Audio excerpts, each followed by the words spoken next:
नमस्कार साथियों, स्वागत है आप सभी का एवरग्रीन पाठशाला के यूट्यूब चैनल पर। इंडियन ज्योग्राफी में हम भारत का सामान्य परिचय पढ़ रहे थे। जो हमारी पिछली क्लास हुई थी उसमें हमने भारत का मानक देशांतर 82.5 डिग्री पूर्वी देशांतर तथा कर्क रेखा 23.5 डिग्री उत्तरी अक्षांश के बारे में पढ़ा था। अब तक 3 क्लासें हो चुकी हैं। इन 3 क्लासों में जो पहली क्लास हुई उसमें हमने सिलेबस पर डिस्कशन किया और इसके साथ साथ भारत का ऐतिहासिक स्वरूप देखा। ऐतिहासिक स्वरूप में हमने क्या पढ़ा कि कार्बोनिक फेरस जो युग था, जिसका समय अवधि 350 मिलियन से 270 मिलियन वर्ष पूर्व तक होती है, उस समय अवधि से पहले पृथ्वी के सभी महाद्वीपीय भाग अलग अलग स्थानों पर न होकर एक जगह एकत्रित थे। ये हमने देख लिया और हमने देखा कि इस जो भाग था, ये जो भाग एक जगह जुड़े हुए थे सभी महाद्वीप, इसे पेंजिया कहा जाता था। फिर कार्बोनिफेरस युग आया और इस कार्बोनिफेरस युग में इस पेंजिया में भूगर्भिक हलचलें प्रारंभ हो गई, जिससे पेंजिया का विखंडन हो गया। पेंजिया के विखंडन से उत्तर में तो बन गया अंगारा लैंड और दक्षिण में बन गया गोंडवाना लैंड, और इन दोनों के बीच में बना टैथिस सागर, जिसे टैथिस भूसन्नति कहते हैं। ठीक है, गोंडवाना लैंड से भारत का प्रायद्वीपीय पठारी प्रदेश बन गया और जो अपना टैथिस सागर था उससे बना हिमालय पर्वतीय प्रदेश। ठीक है, यहाँ तक की बातें क्लियर है। हिमालय से नदियाँ निकली, इधर से प्रायद्वीपीय पठारी प्रदेश से नदियाँ निकली, ये अपने साथ सेडिमेंट्स ले गई, अवसाद लेके गई और उनका जमाव कर दिया। उससे बना उत्तरी मैदानी प्रदेश और तटीय मैदान। ये सारी चीज़ें हमने ऐतिहासिक स्वरूप में डिस्कशन किया। फिर दूसरी क्लास का पहला टॉपिक था भारत का आकार। भारत का आकार, इसमें हमने क्या क्या देखा? इस वाले टॉपिक में हमने देखा भारत की आकृति कैसी है। तो मैंने बताया था भारत की आकृति चतुष्कोणीय है। क्षेत्रफल 32,87,263 वर्ग किलोमीटर, विश्व के क्षेत्रफल का 2.4% तथा विश्व में क्षेत्रफल के आधार पर भारत का 7वां स्थान। ठीक है, इसके बाद हमने देखा क्षेत्रफल के आधार पर भारत का सबसे बड़ा राज्य राजस्थान और सबसे छोटा राज्य गोवा है। ये सारी चीज़ें हमने देखी थी इस क्षेत्रफल वाले टॉपिक में। फिर हमने भौगोलिक अवस्थिति पढ़ी, जिसमें हमने देखा कि भारत को जब हम अक्षांशीय दृष्टि से देखते हैं तो पाते हैं कि भारत उत्तरी गोलार्ध में है, और जब पूर्वी देशांतरीय दृष्टि से देखते हैं तब पाते हैं कि भारत पूर्वी गोलार्ध में स्थित है। ठीक है, अब ग्लोब पर देखेंगे तो ग्लोब पर दिशा आएगी उत्तरी और पूर्वी गोलार्ध में भारत स्थित है। ठीक है, ये हमने देखा था भारत की भौगोलिक अवस्थिति में। फिर हमने भारत का अक्षांशीय विस्तार पढ़ा। अक्षांशीय विस्तार हमने देखा 8 डिग्री 4 मिनट उत्तरी अक्षांश से लेकर 37 डिग्री 6 मिनट उत्तरी अक्षांश तक। तीसरा टॉपिक हमने पढ़ा था अक्षांशीय विस्तार। कितना था? 8 डिग्री 4 मिनट उत्तरी अक्षांश से लेकर 37 डिग्री 6 मिनट उत्तरी अक्षांश के मध्य। ठीक है, फिर हमने देखा था कि अगर हम इसमें द्वीपीय क्षेत्र शामिल कर लें तो भारत का अक्षांशीय विस्तार 6 डिग्री 45 मिनट से प्रारंभ हो जाता है और वो 37 डिग्री 6 मिनट पर खत्म होता है। हमने उत्तरी बिंदु की बात की तो उसका नाम था इंदिरा कोल, जो कि लद्दाख में स्थित है 37 डिग्री 6 मिनट उत्तरी अक्षांश पर। दक्षिणतम बिंदु की बात की इंदिरा पॉइंट की, वो ये अंतिम पॉइंट है। यदि हम इससे आगे बढ़ेंगे तो उसमें हिंद महासागर में डूब जाएंगे। इंदिरा पॉइंट जो 6 डिग्री 45 मिनट उत्तरी अक्षांश पर दक्षिणतम बिंदु। ये जो दक्षिणतम बिंदु है इंदिरा पॉइंट, इसकी दूरी भूमध्य रेखा से 876 किलोमीटर है। ठीक है, ये चीज हमने डिस्कस की। फिर हमने देखा मुख्य भूमि का दक्षिणतम बिंदु कौन सा था, तो मुख्य भूमि का दक्षिणतम बिंदु था कन्याकुमारी, जो 8 डिग्री 4 मिनट उत्तरी अक्षांश पर है। ये तो देखा हमने अक्षांशीय विस्तार में। इसके साथ साथ मैंने ये बताया था कि दो अक्षांशों के बीच में 111 किलोमीटर की दूरी होती है। भारत का जो विस्तार है अक्षांशीय दृष्टि से वो लगभग 30 अक्षांशों में है। और इसके साथ साथ हमने देखा था भारत की उत्तर से दक्षिण विस्तार 3214 किलोमीटर है। ठीक है, ये सारी चीजें हमने डिस्कस कर ली थी। फिर हमने देखी थी देशांतरीय विस्तार। देशांतरीय विस्तार चौथा टॉपिक था हमारा। देशांतरीय विस्तार में हमने क्या देखा था? देशांतरीय विस्तार में हमने डिस्कशन किया था कि भारत का देशांतरीय विस्तार 68 डिग्री 7 मिनट पूर्वी देशांतर से 97 डिग्री 25 मिनट पूर्वी देशांतर के मध्य। ये भी लगभग 30 डिग्री देशांतरों में विस्तार है और 2 देशांतरों के मध्य में 4 मिनट का अंतर पाया जाता है। ये हमने देखा था। हमने देखा था कि भारत का पूर्वोत्तर बिंदु किबिथु अरुणाचल प्रदेश है और पश्चिमी बिंदु गोहर माता गांव कच्छ जिला गुजरात है। इन दोनों में जो सूर्योदय है उसमें 2 घंटे का अंतर पाया जाता है। ये चीज हमने देखी थी। ठीक है, ये सारी चीजें डिस्कशन कर ली थी। पश्चिम से पूर्व की चौड़ाई की बात करें तो 2973 किलोमीटर, 33 किलोमीटर। याद रखने का तरीका क्या है? 2 लिखो, फिर 3 लिखो, इन दोनों 3 को गुणा करके यहां लिख दो। अक्षांशीय विस्तार 3 में 2 जोड़ो, 1 घटाओ, बचा जो यहां लिख दो। ये याद करने के तरीके हैं। 3214 किलोमीटर उत्तर दक्षिण लंबाई और 2933 किलोमीटर पश्चिम पूर्व चौड़ाई। ठीक है, कैसे याद करोगे? 3 में 2 जोड़ोगे 5 आएगा, 1 घटाओगे 4 आएगा, वो यहाँ लिख देंगे। फिर 2 के बाद खाली छोड़ दो, 3 लिख दो, 3 लिख दो, दोनों 3 को गुणा कर दो और इस खाली जगह पे लिख दो 2933 किलोमीटर। ये चीज़ आपको याद रखनी है। ठीक है, इसके बाद हमने पढ़ा भारत का मानक देशांतर। इसमें हमने क्या चीज़ डिस्कस की, इस पर देखते हैं। हमने देखा कि मानक देशांतर निर्धारित क्यों किए जाते हैं? पूरे देश के लिए एक ही समय दिखाए, इसलिए मानक देशांतर निर्धारित किए जाते हैं। भारत का मानक देशांतर 82.5 डिग्री पूर्वी देशांतर है और जो जीएमटी से 5.5 घंटे आगे चलता है। ठीक है, यदि जीएमटी पे 12 बजे हैं तो 82.5 डिग्री पूर्वी देशांतर पर शाम के 5:30 होंगे। ठीक है, ये हमने बताया था। देख लिया, भारत का मानक देशांतर 5 राज्यों से गुजरता था, जिसकी ट्रिक मैंने आपको बताई थी, uncle made chocolate oats again. Uttar Pradesh, Madhya Pradesh, Chhattisgarh, Odisha और आंध्र प्रदेश। ठीक है, फिर हमने पढ़ा कर्क रेखा। 23.5 डिग्री उत्तरी अक्षांश को कर्क रेखा कहते हैं। पश्चिम से पूर्व ये 8 राज्यों में गुजरती है। कौन कौन से राज्य थे? जिसकी ट्रिक थी, गरम चीकू जामुन पत्रिका में मिलता है। गरम के ग से गुजरात, र से राजस्थान, मैं से मध्य प्रदेश, चीकू के सी से छत्तीसगढ़, जामुन के जैसे झारखंड, पत्रिका के पैसे पश्चिम बंगाल, त्रि से त्रिपुरा और मिलते के मी से मिजोरम। ठीक है, निकटतम स्थित राजधानियों की बात करें, भोपाल, रांची, आइजोल। ठीक है, ये 3 राजधानियां थी। इसके बाद हमने क्या देखा था कि 21 जून को सूर्य कर्क रेखा पर सीधा चमकता है। इस दिन उत्तरी गोलार्ध का सबसे बड़ा दिन और सबसे छोटी रात होती है। इसे कर्क संक्रांति कहते हैं और 2015 से 21 जून को अंतर्राष्ट्रीय योग दिवस मनाया जाता है। ये सारी चीजें हमने डिस्कस की। फिर हमने देखा था कि कर्क रेखा और 82.5 डिग्री पूर्वी देशांतर कोरिया जिला छत्तीसगढ़ में मिलते हैं। ये सारी चीजें हमने डिस्कस कर ली थी। ये 6 पॉइंट हमारे क्लियर हो चुके हैं। यदि इन पॉइंट्स में किसी को कोई डाउट हो, कुछ चीज समझ नहीं आई हो, तो मुझे कमेंट बॉक्स में बताएं, हम उस चीज पर दोबारा चर्चा कर लेंगे। आज की क्लास में पढ़ेंगे हम सीमाएं, बाउंड्री। बाउंड्री से क्या मतलब है? बाउंड्री से तात्पर्य है कि भारत की सीमाएं कौन कौन सी हैं। स्थलीय सीमा, जलीय सीमा, द्वीपीय सीमा, उन सब पर हम चर्चा करेंगे।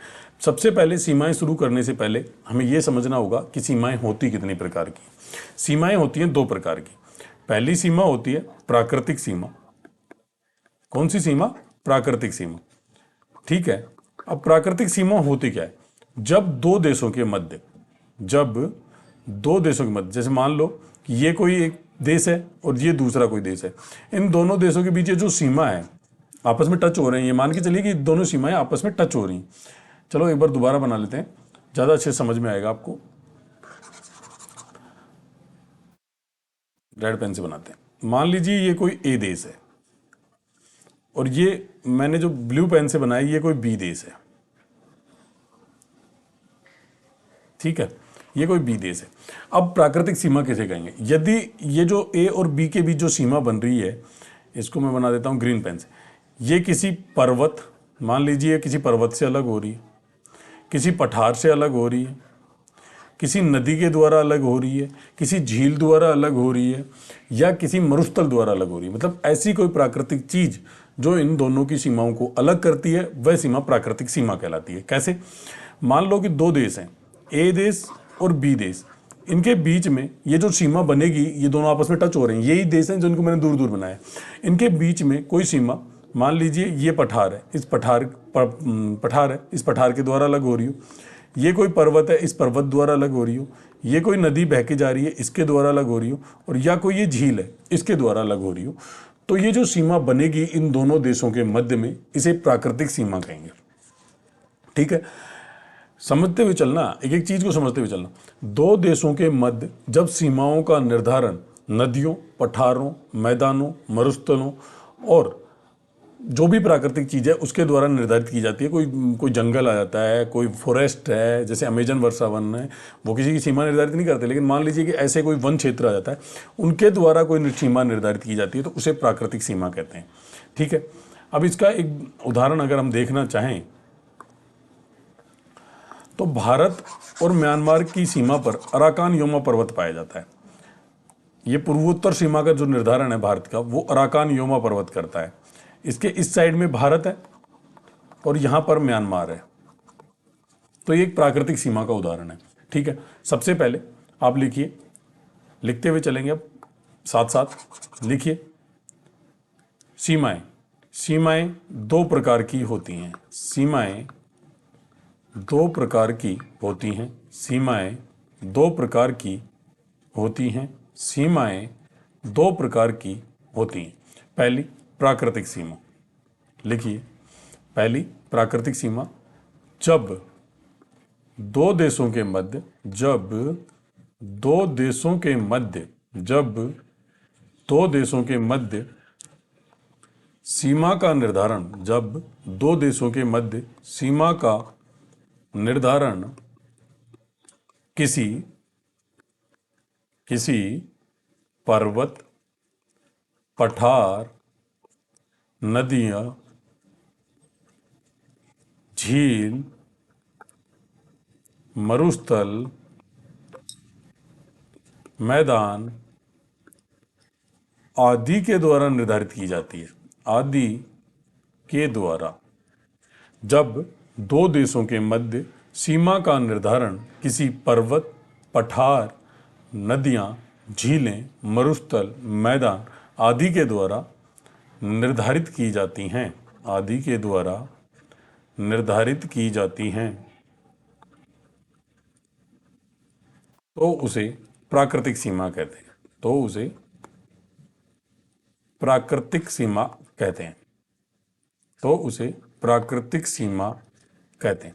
अब देखो, क्वेश्चन आ सकता है कि निम्न में से प्राकृतिक सीमा कौन सी है, कृत्रिम सीमा कौन सी है। वो आपको ऐसी सीमाएं देगा जो कि दो देशों के मध्य पर्वत के द्वारा अलग हो रही हो, किसी और चीज़ों के द्वारा अलग हो रही हो। तो आपको उसको ध्यान रखना है कि प्राकृतिक सीमा वो होगी जो पर्वत, पठार, नदी, झील, मैदान, मरुस्थल आदि के द्वारा निर्धारित की जाती है, उसे प्राकृतिक सीमा कहते हैं। अब बात आती है, ये तो हो गई पहली। अब दूसरी बात आती है कृत्रिम सीमा की। अब हम बात करते हैं कृत्रिम सीमा। कृत्रिम सीमा का निर्धारण कैसे होता है? इसके लिए सबसे इंपॉर्टेंट बात है किसी दो देश की राजनीतिक परिस्थितियां। कृत्रिम सीमा तभी बनेगी जब दो देशों के मध्य राजनीतिक दृष्टि से कोई हलचल होगी या उनमें आपसी मतभेद होंगे, उनमें युद्ध होते होंगे, वहां पर निर्धारित की जाती है कृत्रिम सीमा। ये कृत्रिम तरीके से निर्धारित की जाती है। एक बाउंड्री बनाई जाती है कि ये सीमा, जैसे मान लीजिए ये ऊपर की साइड में चीन है और नीचे की साइड में भारत है, ठीक है। इन दोनों देशों के मध्य जो सीमा है वो कृत्रिम सीमा का उदाहरण है। कैसे? इस सीमा का निर्धारण किया गया है राजनीतिक परिस्थितियों को ध्यान में रखते हुए, और इस सीमा को मैकमोहन रेखा कहा जाता है। मैकमोहन रेखा कहा जाता है। इसी तरह हम देखेंगे कि इधर तो पाक है और इधर भारत है। इस सीमा को रेड क्लिफ रेखा कहा जाता है। रेड क्लिफ रेखा इसको कहा जाता है, ठीक है। तो ये भी कृत्रिम सीमा का उदाहरण। जब दो देशों की राजनीतिक परिस्थितियों को ध्यान में रखते हुए उनकी सीमाओं का निर्धारण किया जाता है, तब उसे कृत्रिम सीमा कहते हैं। जैसे भारत पाक सीमा, भारत चीन सीमा आदि। ये बात आपको याद रखनी है। दो एग्जाम्पल आपके पास हो गए और दोनों चीजें हो गई। चलिए नोट कीजिए कृत्रिम सीमा को, फिर हम भारत की सीमाएं पढ़ेंगे।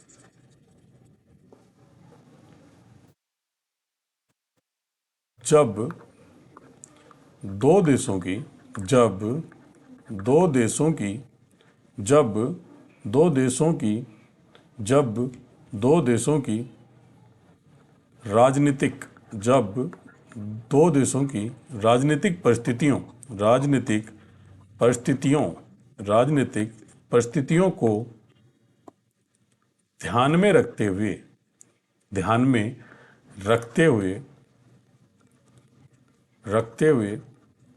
सीमा का निर्धारण किया जाता है। सीमा का निर्धारण किया जाता है।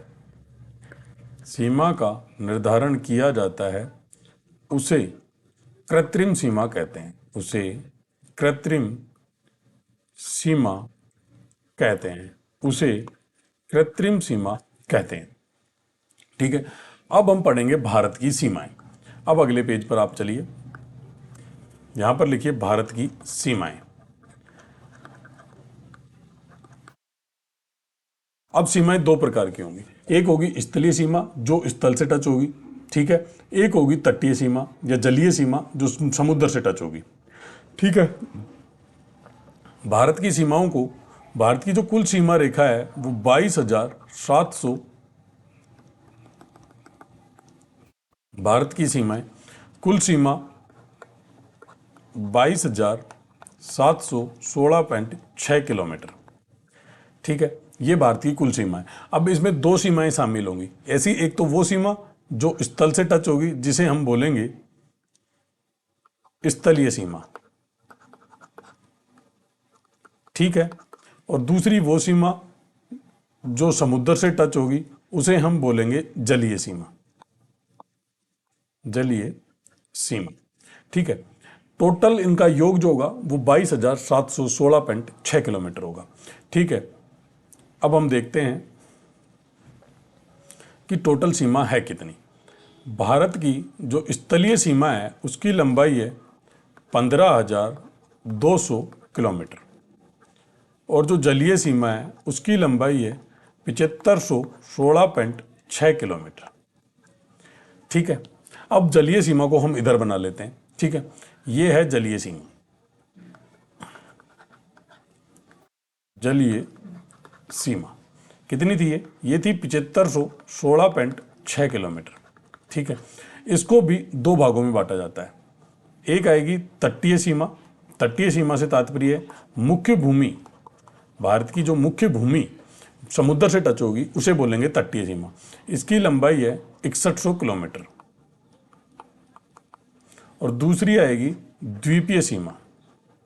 द्वीपीय सीमा से मेरा क्या तात्पर्य है, द्वीपीय सीमा से मेरा तात्पर्य है भारत के द्वीप समूह, जैसे ये रहा अंडमान निकोबार द्वीप समूह, ऐसे इन द्वीपीय समूह द्वारा जो सीमा बनाई जाती है वो है 1416.6 किलोमीटर।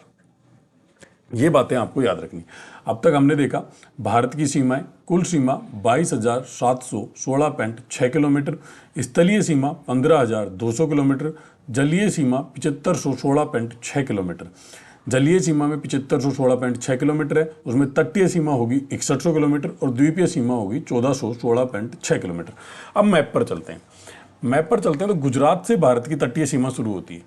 तो पहले मैं ग्रीन पेन से जो बना रहा हूँ ये भारत की तटीय सीमा है। मैप के सारे आप चलेंगे, यहाँ से मान लीजिए आप, ठीक है, ये मैं ग्रीन पेन से जो बना रहा हूँ ये भारत की तटीय सीमा है। ठीक है, रेखाएं टेढ़ी मेढ़ी हो सकती हैं, उनका आपको ज़्यादा ध्यान नहीं देना है, बट नोट करके चलना है कि यहाँ तक भारत की तटीय सीमा है। ये जो ग्रीन पेन से मैंने लिखी है ये है तटीय सीमा।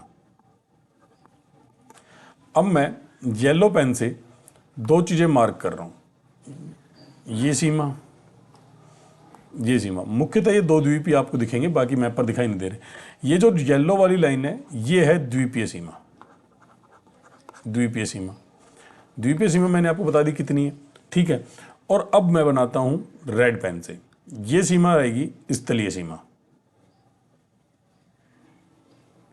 ठीक है, ये बात आपको याद रखनी है।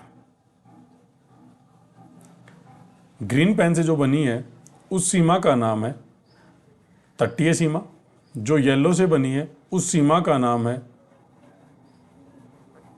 द्वीपीय सीमा, और जो रेड पेन से मैंने बनाई है उस सीमा का नाम है स्थलीय सीमा। ठीक है,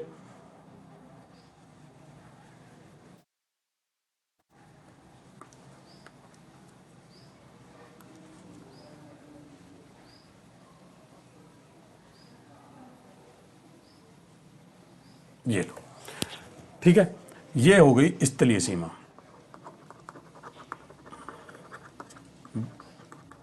तो भारत की दोनों सीमाएं बनती हैं। भारत जो है वो जलीय सीमा भी बनाता है और भारत जो है वो तटीय सीमा भी बनाता है, वो स्थलीय सीमा भी बनाता है। अगर जलीय सीमा में बात करें तो दो सीमाएं आएंगी, उन दोनों सीमाओं की बात करते हैं।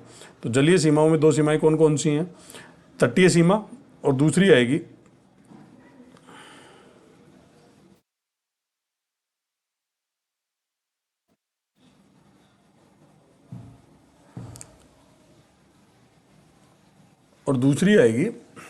द्वीपीय सीमा। ये दोनों चीज़ें आपको याद रखनी है। अब हम आगे चलते हैं। सबसे पहले इस जो डायग्राम है इसको अगले पेज पर हम दोबारा बनाते हैं, फिर हम भारत की जलीय सीमा की बात करेंगे। ठीक है, इसको आइए एक बार, भारत की सीमाएं, भारत की सीमाएं यहाँ पर लिखिए कुल सीमा, जैसे मैं बना रहा हूँ डायग्राम वैसे ही आप डायग्राम बनाइए अपनी नोटबुक में। कुल सीमा है 22,716.6 किलोमीटर, ठीक है। और इसको 2 भागों में डिवाइड कर दीजिए।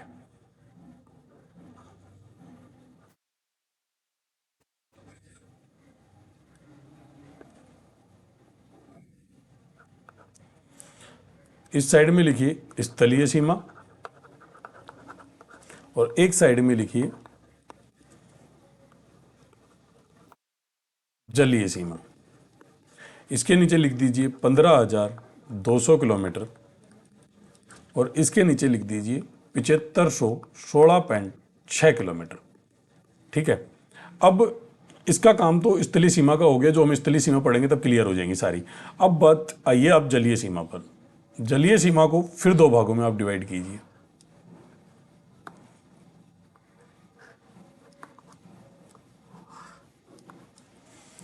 एक साइड में लिखिए आप तटीय सीमा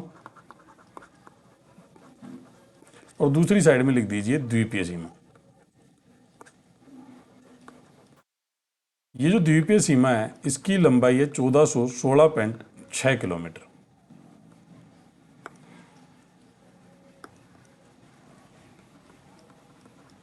और इसकी है 6100 किलोमीटर। ये तो आप बना लीजिए। अब हम देखते हैं भारत की जलीय सीमा, ठीक है। अब हम किसकी सीमा की बात करेंगे? अब हम बात करेंगे जलीय सीमा की। जलीय सीमा को हमने ग्रीन पेन से बनाया था, ये वापस बना देता हूं मैं ग्रीन पेन से। ये तो हो गई जलीय सीमा, जिसे हम तटीय सीमा बोलेंगे, और ये दूसरी सीमा हो गई हमारी द्वीपीय सीमा। अब हम इस सीमा की बात कर रहे हैं, ये दोनों मिलाकर कहलाएंगे जलीय सीमा। जलीय सीमा का ध्यान क्या रखना है आपको? जलीय सीमा में 2 चीजें आपको ध्यान रखनी है। पहली बात तो क्या ध्यान रखनी है?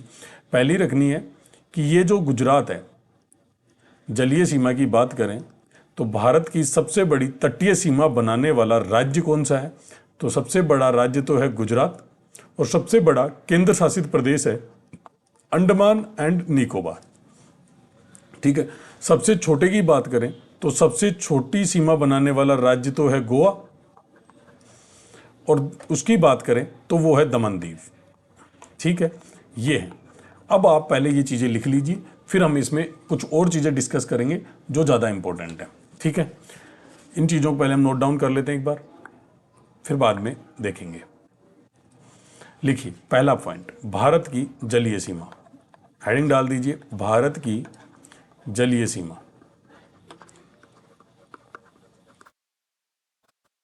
पैराग्राफ में लिखना शुरू करेंगे, भारत की जलीय सीमा। भारत की जलीय सीमा 7516.6 किलोमीटर है। 7516.6 किलोमीटर है, जिसमें तटीय सीमा व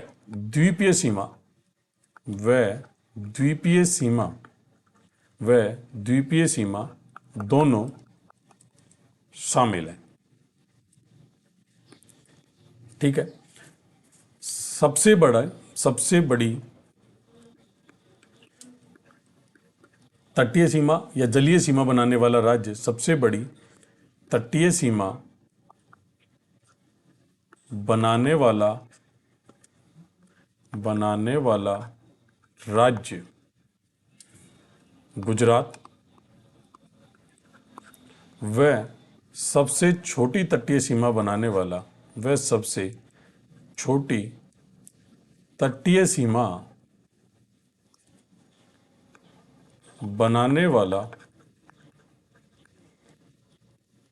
राज्य गोवा है, ठीक है।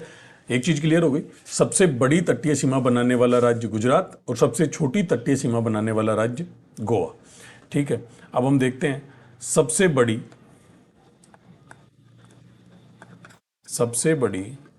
द्वीपीय सीमा बनाने वाला यूटी सबसे बड़ी तटीय सीमाएं लिख लो यहाँ पे, एक ही बात है, द्वीपीय सीमा की जगह तटीय सीमाएं लिख लीजिए आप। सबसे बड़ी तटीय सीमा बनाने वाला यूटी अंडमान और निकोबार है। अंडमान व निकोबार द्वीप है। अंडमान व निकोबार द्वीप है तथा सबसे छोटी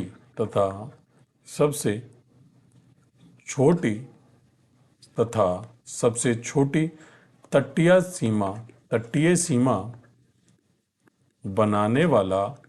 सीमा बनाने वाला यूटी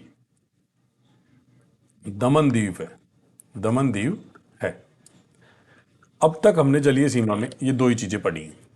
अब इसके बाद होता क्या है, ये जो तटीय सीमा है ना, ये किसी देश के स्थल तक ही सीमित नहीं रहती है।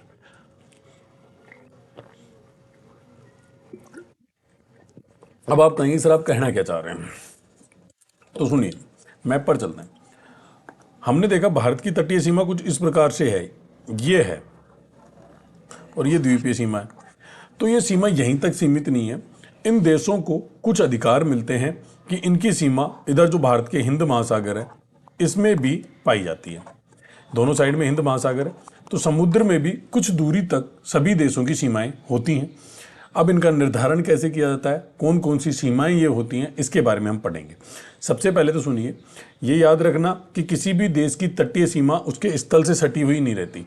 मतलब समुद्र में भी कुछ दूरी पर उसको कुछ अधिकार प्राप्त होते हैं, या उसकी कुछ खुद की कुछ सीमा होती है जहां तक उसे अधिकार दिए जाते हैं। ठीक है, अब ये दिए कैसे गए हैं इसके बारे में हम समझते हैं। यूएनओ, संयुक्त राष्ट्र संघ के जो सदस्य देश हैं, उन्होंने आपस में मिलकर एक समझौता किया कि भाई ये जो देश हैं, सभी जो देश हैं, उनकी जो तटीय सीमा है वो स्थल तक होती है। तो इसकी स्थल के साथ साथ समुद्र तक भी कुछ दूरी निर्धारित करने के लिए यूएनओ, संयुक्त राष्ट्र संघ के सदस्य देशों के मध्य एक समझौता हुआ, जिसे बोला जाता है अनक्लोज। UNCLOS, अनक्लोज, है ना। क्या होता है इसकी फुल फॉर्म, क्या है इसकी फुल फॉर्म है यूनाइटेड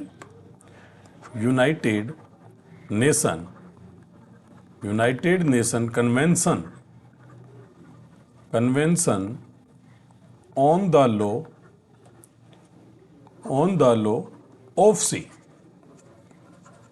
संयुक्त राष्ट्र संघ के सदस्य देशों के मध्य समुद्री सीमा निर्धारित करने के लिए अनक्लोज के नाम से एक समझौता होता है, जिसे बोलते हैं united nation convention on the law of sea. ठीक है, इसके द्वारा सभी देशों की समुद्री सीमा निर्धारित की जाती है। अब कौन कौन सी समुद्री सीमा निर्धारित की जाती हैं इसके बारे में हम पढ़ेंगे। ठीक है, अब देखिए, इसको तो मैं मिटा देता हूं क्योंकि ये तो हम थ्योरी में लिख लेंगे। सबसे पहले एक बात आएगी, आधार रेखा। जहां से समुद्री सीमा निर्धारित की जाएगी, उस रेखा को आधार रेखा कहते हैं। सर अब आप कहेंगे कि ये आधार रेखा की जरूरत क्यों पड़ गई सर?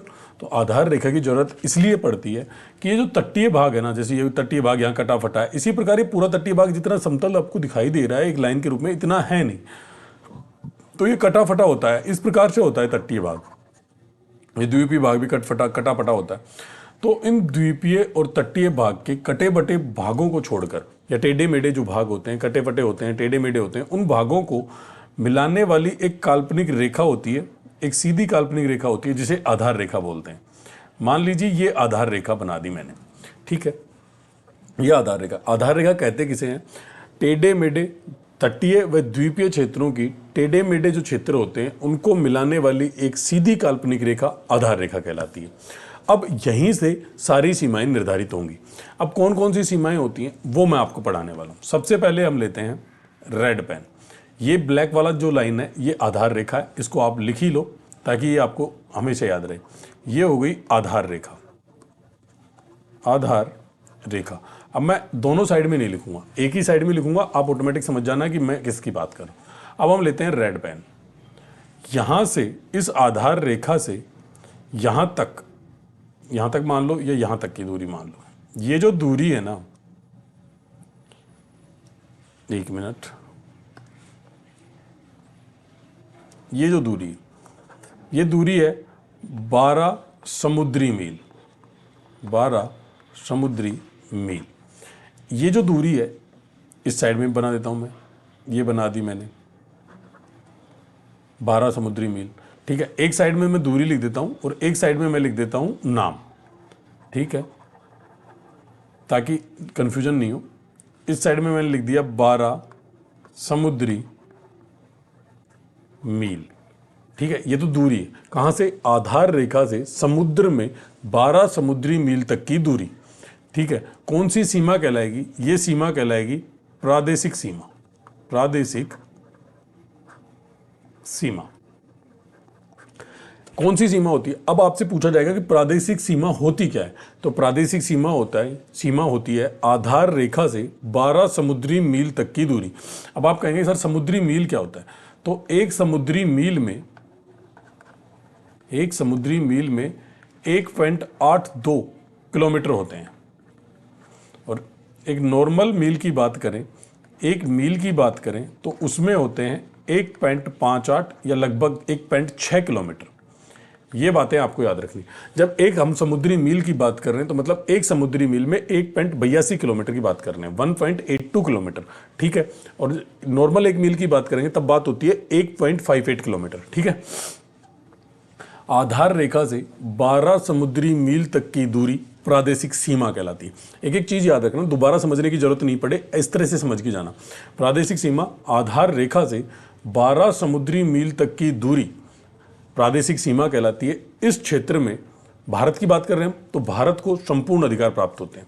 इस क्षेत्र में भारत को संपूर्ण अधिकार प्राप्त होते हैं। वो यहाँ सीमा निर्धारित, सीमा अपनी सैनिक बैठा सकता है, कोई भी प्रकार के कार्य कर सकता है। ये सारे काम इस सीमा क्षेत्र में होते हैं। जो भी अधिकार किसी देश को प्राप्त होते हैं वो सभी इस क्षेत्र में प्राप्त होते हैं। भारत को भी प्राप्त है, अन्य सभी देशों के लिए भी ये सीमाएं निर्धारित की जाती। ये तो थी पहली समुद्री सीमा। क्या थी, पहली समुद्री सीमा थी प्रादेशिक सीमा। मतलब क्या था, आधार रेखा से 12 समुद्री मील तक की दूरी प्रादेशिक सीमा के अंतर्गत आती है, जिसमें भारत को संपूर्ण अधिकार प्राप्त होते हैं। सभी प्रकार के अधिकार जो स्थलीय सीमा में प्राप्त हैं भारत को, वो ही भारत को उस क्षेत्र में प्राप्त होंगे।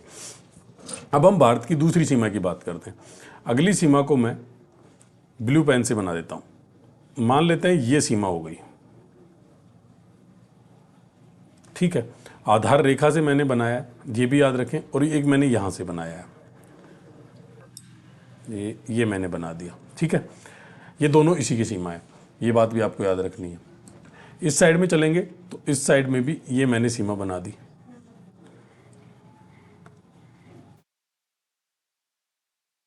एक मिनट रुको, इस मील को ऊपर की साइड में लिख दें। ये लिख दी मील मैंने। ठीक है, 12 समुद्री मील। अब दोबारा हम सीमा बना देते हैं इस साइड में, ये बना दी मैंने। ठीक है, ये सीमा कौन सी है, इस सीमा की दूरी कितनी है, पहले तो आधार रेखा से 24 समुद्री मील। तो हम इसे ये भी तो कह सकते हैं कि प्रादेशिक सीमा के आगे 12 समुद्री मील और, ये 12 समुद्री मील और पड़ेंगे आगे। 12 समुद्री मील तक तो सीमा होगी प्रादेशिक सीमा, और उसके बाद जब हम 12 समुद्री मील और आगे बढ़ जाएंगे तो वहां तक की जो सीमा होगी वो सीमा कौन सी कहलाएगी, तो इस सीमा का नाम है संलग्न क्षेत्र। संलग्न क्षेत्र, ये बात आपको याद रखनी है। ठीक है, क्या बताया मैंने कि आधार रेखा से 24 समुद्री मील तक की दूरी संलग्न क्षेत्र के अंतर्गत आती है, उसे संलग्न क्षेत्र के नाम से जाना जाता है। ये जो संलग्न क्षेत्र होता है इसकी दूरी आधार रेखा से 24 समुद्री मील है, लेकिन प्रादेशिक सीमा जहां समाप्त होती है वहां से संलग्न क्षेत्र जहां समाप्त होता है उसके बीच की दूरी की बात करेंगे तो वो दूरी 12 समुद्री मील है। जैसा कि मैंने आपको मैप पर ही समझा रखा है। ये देखो, यहाँ समाप्त होती है प्रादेशिक सीमा और इसके आगे 12 समुद्री मील चलेंगे तो संलग्न क्षेत्र समाप्त हो जाएगा। ठीक है, तो टोटल आधार रेखा से 24 समुद्री मील तक की दूरी या प्रादेशिक सीमा की समाप्ति के पश्चात 12 समुद्री मील आगे तक की सीमा संलग्न क्षेत्र के अंतर्गत आती है। इस क्षेत्र में भारत को वित्तीय अधिकार प्राप्त हैं, सीमा शुल्क वसूलने के अधिकार प्राप्त हैं और साफ सफाई करने के अधिकार यहाँ भारत को प्राप्त होते हैं। वो समुद्र में सीमा शुल्क वसूल सकता है, वित्तीय अधिकार है उसको वहाँ पे, और वो उस क्षेत्र की साफ सफाई भी करवा सकता है। ये बात आपको याद रखनी। आधार रेखा से 24 समुद्री मील तक की दूरी। ठीक है, दो सीमाएं हम देख चुके। एक सीमा हम देख चुके प्रादेशिक सीमा जो 12 समुद्री मील तक होती है, दूसरी देख चुके हम संलग्न क्षेत्र जो कि 24 समुद्री मील तक की होती है। अब हम बात करते हैं, ग्रीन पेन से मैं बना रहा हूं, ये आधार रेखा है, ठीक है। ये दूरी है 200 समुद्री मील, 200 समुद्री मील, ठीक है। आधार रेखा से 200 समुद्री मील तक की जो दूरी होती है उस क्षेत्र को अनन्य आर्थिक क्षेत्र कहते हैं। कौन सा क्षेत्र बोलते हैं? अनन्य आर्थिक क्षेत्र। अनन्य आर्थिक क्षेत्र क्या बोलते हैं? अनन्य आर्थिक क्षेत्र के नाम से यह दूरी जानी जाती है। कौन सी दूरी? आधार रेखा से 200 समुद्री मील तक की जो दूरी होती है वो अनन्य आर्थिक क्षेत्र के नाम से जानी जाती है, ठीक है। कौन सी दूरी की बात कर रहे हैं हम बात कर रहे हैं आधार रेखा से 200 समुद्री मील तक की दूरी, इसे बोलते हैं अनन्य आर्थिक क्षेत्र, ठीक है।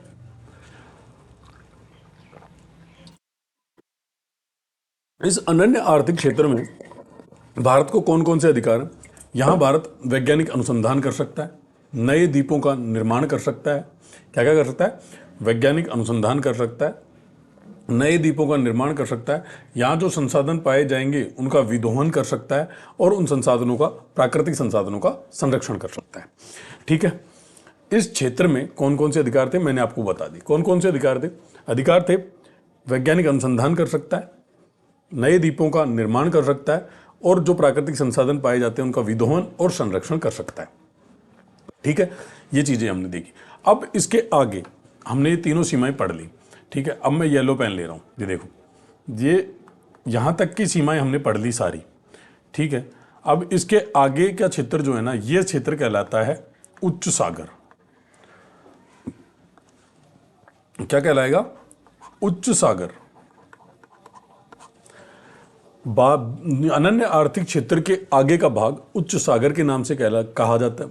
सॉरी, अनन्य आर्थिक क्षेत्र से आगे की जो सीमा होती है या जो भाग होता है उसे उच्च सागर के नाम से जाना जाता है, जिसमें सभी देशों को समान अधिकार प्राप्त होते हैं, ठीक है। क्लियर है बात?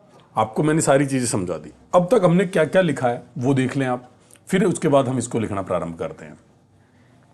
तटीय सीमा तक हो गए। अब आते हैं, अब आप लिखिए, ये ऐसे कैसे मैप आपको मिल जाएगा जैसे ही ये क्लास सारी कंप्लीट होगी, ये टॉपिक कंप्लीट होगा, भारत का सामान्य परिचय। ये जो पीपीटी है जो बोर्ड पर मैं लिख रहा हूँ, इसकी पीडीएफ आपको एवरग्रीन पाठशाला के टेलीग्राम चैनल पर मिल जाएगी। इसके साथ साथ यदि वीडियो आपको अच्छा लग रहा हो, आपको समझ में आ रहा हो, तो आप वीडियो को शेयर करें, लाइक करें, चैनल को सब्सक्राइब करें, साथ साथ अपने दोस्तों को शेयर भी करें। इसके बाद एक इंपॉर्टेंट बात, यदि कोई चीज़ आपको समझ नहीं आती है तो आप मुझे कमेंट बॉक्स में बता सकते हैं, हम अगली क्लास में उस पर पुनः चर्चा कर लेंगे, ठीक है। टॉपिक समझ में आना जरूरी है। जब एक बार आप ये सीमाएं समझ जाएंगे ना तो उसको आप कभी नहीं भूलेंगे, और रटने से काम नहीं चलता है। अब आपको मैंने बता दिया, प्रादेशिक सीमा 12 समुद्री मील, संलग्न क्षेत्र 24 समुद्री मील और अनन्य आर्थिक क्षेत्र 200 समुद्री मील। कौन से? आधार रेखा से बात करेंगे हम। बाकी आप प्रादेशिक सीमा छोड़ दो, वो कोई जरूरी भी नहीं है, आप आधार रेखा से बात करो। 12, 24, 200, ठीक है। 12 वाले में संपूर्ण, 24 वाले में हमें वित्तीय अधिकार है, सीमा शुल्क वसूली अधिकार है, साफ सफाई के, और 200 वाले में हम वैज्ञानिक अनुसंधान कर सकते हैं, नए द्वीपों का निर्माण कर सकते हैं, प्राकृतिक संरक्षणों का संरक्षण कर सकते हैं और विदोहन कर सकते हैं। इसके आगे का क्षेत्र उच्च सागर कहलाता है और उसमें सभी देशों को समान अधिकार होते हैं। अब एक एक चीज को हम लिखना प्रारंभ करते हैं। लिखिए, पहले मैं पेन चेंज कर लूं, ब्लैक ले लेते हैं। लिखना प्रारंभ करो। क्या लिखें? किसी भी देश की तटीय सीमा, किसी भी देश की सीमा स्थल तक सीमित नहीं होती। किसी भी देश की सीमा स्थल तक, किसी भी देश की सीमा स्थल तक सीमित न होकर समुद्र में भी कुछ दूरी तक होती है, कुछ दूरी तक होती है। किसी भी देश की सीमा स्थल तक सीमित न होकर समुद्र में भी कुछ दूरी तक होती है। ये बात आपने पढ़ ली। इसके बाद समुद्री सीमा निर्धारित करने के लिए, समुद्री सीमा निर्धारित करने के लिए निर्धारित करने के लिए, समुद्री सीमा निर्धारित करने के लिए संयुक्त राष्ट्र संघ के, संयुक्त राष्ट्र संघ के सदस्य देशों, संयुक्त राष्ट्र संघ के सदस्य देशों के मध्य, सदस्य देशों के मध्य एक समझौता हुआ, एक समझौता हुआ, एक समझौता हुआ जिसे अनक्लोज के नाम से जाना जाता है, अनक्लोज के नाम से जाना जाता है। इस अनक्लोज के बारे में लिख दो, united nation convention, united nation convention on the law of sea. ठीक है, अनक्लोज के नाम से इसे जाना जाता है। अब इस समझौते के तहत भारत की समुद्री सीमा, इस समझौते के आधार पर, समझौते के आधार पर भारत की समुद्री सीमा, भारत की समुद्री सीमा, इस समझौते के आधार पर भारत की समुद्री सीमा, इसमें स्टार मार्क लगा के सबसे पहला पॉइंट तो आप डालना आधार रेखा। पहले हम आधार रेखा को लिख लेते हैं, क्योंकि बार बार ये शब्द आएगा आधार रेखा से इतनी, आधार रेखा से उतनी, तो कंफ्यूज होंगे आप। पहला लिखिए तटीय क्षेत्र व द्वीपीय क्षेत्र, तटीय क्षेत्र व द्वीपीय क्षेत्र के टेढ़े मेढ़े, तटीय क्षेत्र व द्वीपीय क्षेत्र के टेढ़े मेढ़े क्षेत्रों को मिलाने वाली, को मिलाने वाली, को मिलाने वाली काल्पनिक रेखा, को मिलाने वाली काल्पनिक रेखा आधार रेखा कहलाती है, आधार रेखा कहलाती है, आधार रेखा कहलाती है। अब पहली बिंदु डालना आप। अब पहला डालो प्रादेशिक सीमा, पहली है प्रादेशिक सीमा, प्रादेशिक सीमा, और लिखो आधार रेखा से, आधार रेखा से, आधार रेखा से 12 समुद्री मील, आधार रेखा से 12 समुद्री मील तक की दूरी का क्षेत्र, तक की दूरी का क्षेत्र प्रादेशिक सीमा में आता है, प्रादेशिक सीमा में आता है या सम्मिलित है, प्रादेशिक सीमा में शामिल है। इस क्षेत्र में, इस क्षेत्र में भारत को संपूर्ण अधिकार प्राप्त है, इस क्षेत्र में भारत को संपूर्ण अधिकार प्राप्त है। अब आप कहेंगे सर आपने ऊपर तो लिखवाया नहीं, तो ऊपर लिख सकते हो आप भारत की आधार रेखा से 12 समुद्री मील तक की दूरी, लेकिन हमने जब हेडिंग डाली थी इस समझौते के तहत भारत की समुद्री सीमा, तो वहां हमने लिख दिया था कि हम केवल भारत की बात कर रहे हैं। इस क्षेत्र में भारत को संपूर्ण अधिकार प्राप्त है, इस क्षेत्र में भारत को संपूर्ण अधिकार प्राप्त है। ठीक है, ये पहली सीमा थी। अब दूसरी सीमा की बात करें तो दूसरी सीमा कौन सी है?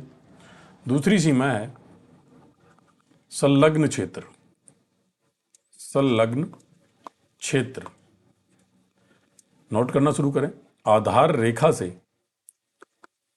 आधार रेखा से 24 समुद्री मील, आधार रेखा से 24 समुद्री मील तथा, तथा की जगह या ज्यादा बढ़िया, या लिखिए, या प्रादेशिक सीमा के आगे, या प्रादेशिक सीमा के आगे, प्रादेशिक सीमा के आगे 12 समुद्री मील, 12 समुद्री मील तक का क्षेत्र, मील तक का क्षेत्र संलग्न क्षेत्र में शामिल है। आधार रेखा से 24 समुद्री मील या प्रादेशिक सीमा के आगे 12 समुद्री मील तक का क्षेत्र संलग्न क्षेत्र में शामिल है। इस क्षेत्र में भारत को सीमा शुल्क, वित्तीय अधिकार व साफ सफाई के अधिकार प्राप्त हैं। सीमा शुल्क, वित्तीय अधिकार व साफ सफाई के अधिकार प्राप्त हैं। ठीक है, समझना, आधार रेखा से 24 समुद्री मील या प्रादेशिक सीमा के आगे 12 समुद्री मील तक का जो क्षेत्र होता है वो संलग्न क्षेत्र में शामिल है, और इस क्षेत्र में भारत को सीमा शुल्क वसूलने का अधिकार है, वित्तीय अधिकार प्राप्त हैं और साफ सफाई करने का अधिकार भी प्राप्त है। ठीक है, तीसरा हमने क्या पढ़ा था? तीसरा हमने देखा था अनन्य आर्थिक क्षेत्र।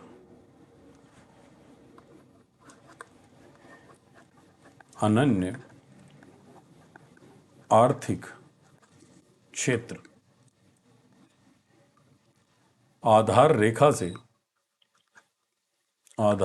से 200 समुद्री मील, आधार रेखा से 200 समुद्री मील तक का क्षेत्र, आधार रेखा से 200 समुद्री मील तक का क्षेत्र अनन्य आर्थिक क्षेत्र में शामिल है। अनन्य आर्थिक क्षेत्र में शामिल है। इसमें वैज्ञानिक अनुसंधान,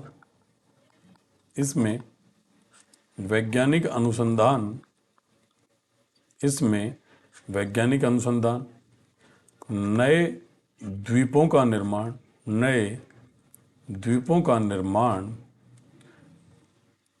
प्राकृतिक संसाधनों का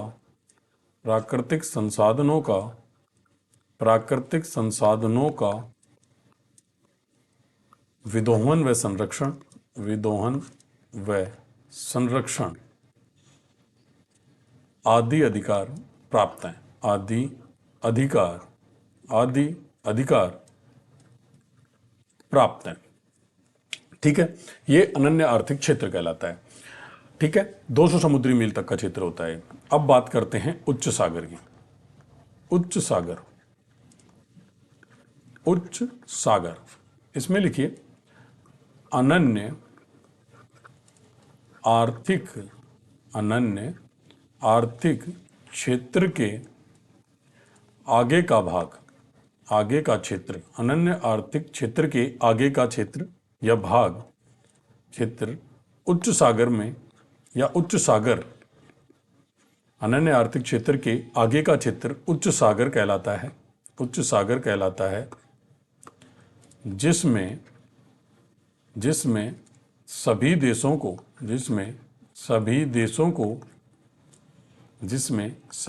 को समान अधिकार प्राप्त हैं। जिसमें सभी देशों को समान अधिकार प्राप्त हैं। आज जो क्लास हुई उसमें हमने भारत की सीमाएं देखी। सीमाओं में हमने सबसे पहले तो सीमाएं देखी, प्राकृतिक और कृत्रिम।